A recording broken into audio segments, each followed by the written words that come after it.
ഞാനിങ്ങനെ സംസാരിക്കുന്ന കാണുമ്പോൾ നിങ്ങൾ ഓർക്കുന്നുണ്ടോ, ഇത് ആരോടാണ് ഞാൻ ഇത്ര കാര്യമായിട്ട് സംസാരിക്കുന്നതല്ലേ? മറ്റാരോടും അല്ല, ദേ ഈ ചെടിയോടാണ് ഞാൻ സംസാരിച്ചുകൊണ്ടിരിക്കുന്നത്. ഈ കുറച്ച് നാളായിട്ട് എനിക്ക് ചെടികളോട് ഭയങ്കര ഒരു ഇഷ്ടമാണ് കേട്ടോ. എൻ്റെ ചെറുപ്പത്തിൽ എൻ്റെ വാപ്പച്ചിയുടെ ഉമ്മ, അതായത് ഞാൻ ദാദിമ എന്ന് വിളിക്കും, ദാദിമാക്ക് കുറേ ചെടികളുണ്ടായിരുന്നു. മുറ്റത്ത് നിറച്ചും ചെടികളാണ്. അപ്പോൾ മക്കളൊക്കെ ഗൾഫിലാണ് ഉള്ളത്, ആൾ ഒറ്റയ്ക്കാണ് അവിടെ താമസിക്കുന്നത്. അപ്പം ഞങ്ങൾ കൊച്ചുമക്കളൊക്കെ പോയിട്ട് ആളുടെ കൂടെ നിൽക്കും കുറേ ദിവസമൊക്കെ. അങ്ങനെ ഞാൻ പോയി നിൽക്കുന്ന സമയത്ത് ഇങ്ങനെ ചെടികളോട് സംസാരിക്കുമ്പോൾ ഞാനിങ്ങനെ അത്ഭുതത്തോടെ നോക്കി നിൽക്കും കേട്ടോ.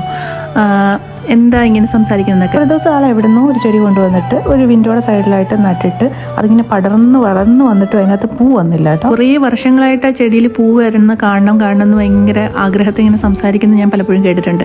ആൾ മരിച്ച ആ ദിവസം ആ ചെടി നിറച്ചും പൂവുണ്ടായിട്ടോ. അതൊക്കെ ശരിക്കും പറഞ്ഞാൽ ഈ ചെടികളായാലും ജീവജാലങ്ങളായാലും നമ്മൾ സംസാരിക്കുന്നതൊക്കെ അവർ മനസ്സിലാക്കുന്നുണ്ടെന്നാണ് എനിക്ക് തോന്നിയിട്ടുള്ളത്.